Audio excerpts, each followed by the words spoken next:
Hi, my name is Carrie Garner. This is my presentation on tort liability.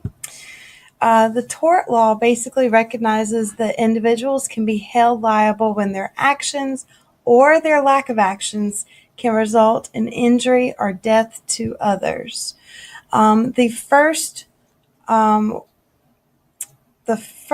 I found about tort law was Mitchell v. Cedar Rapids, and basically a special ed student, skipped school and lied to her grandmother and went to a boy's house.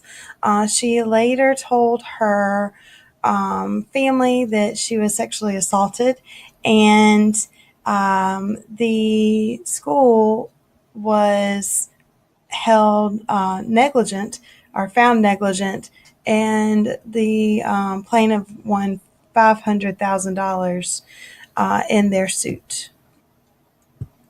With this, we've been reminded over and over to take attendance every single class period, not just at the beginning of the day, and just reminding teachers to do that and how important it is to take attendance is an absolute must. It will keep things like this from happening. One of the biggest problems that they had with this lawsuit, the argument was that there was nothing special for special ed as far as a protocol for missing students.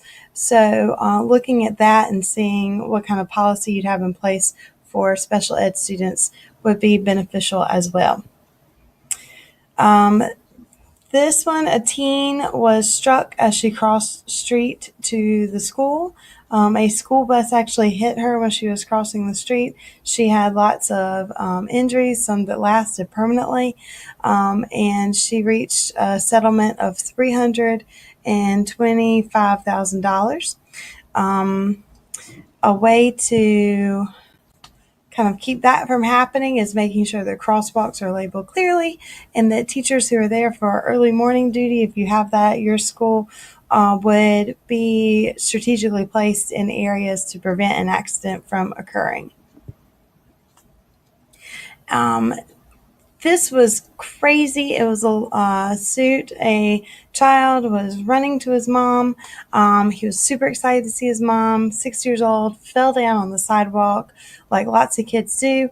The sidewalk actually had tree saplings that had grown up through the sidewalk that had been cut, and those little sticks were coming out of the sidewalk, and the child was impaled with one of them. Basically, it went through his eye socket and punctured his brain and left him with terrible permanent brain damage. And the family was awarded $4.5 million for that.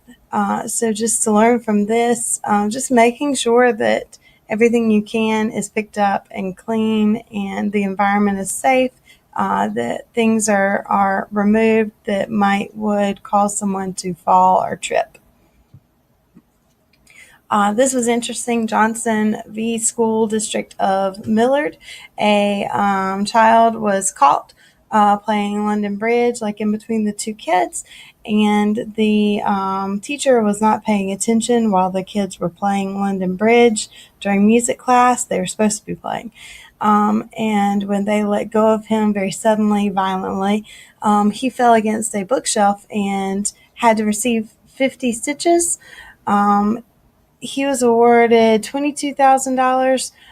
Some of that was medical, about $1,200 of it, but the rest of it was in the damage of the long-term scar that he had on his face. But that's just a reminder that we need to always watch our students and always supervise our students. That teacher was actually just turned around helping another student, and that lawsuit still stood in court. You got to turn around and make sure that you're watching students all the time. This was interesting. Munn v. Hotchkiss, a school went to China on a trip. They were not warned of any diseases that they could get through bug bites. The student, Kara Munn, contracted tick-borne encephalitis and after she was super sick, had to be airlifted back to the States from China.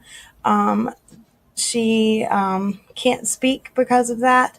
And the courts have, even as recently as 2018, this February, have upheld the $41.5 million judgment that was in her favor.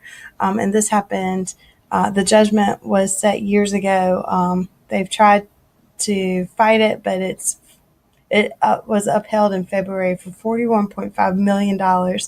And the school was found liable for not properly warning parents that this could be a possible risk of going. So keeping that in mind, just making sure that you take the extra time to warn parents of any things that could come up in a field trip, so that they can be well informed. One that we did, we just went to a rock quarry at the end of the year. It's a working rock quarry. We actually drove down to the bottom of the rock quarry. And looking back on that, we probably should have written a special field trip permission form for that kind of sent out the specifics of what we were planning on doing and any dangers that could possibly happen, and any safety things that we would do to kind of try to prevent any dangers from occurring. Thank you.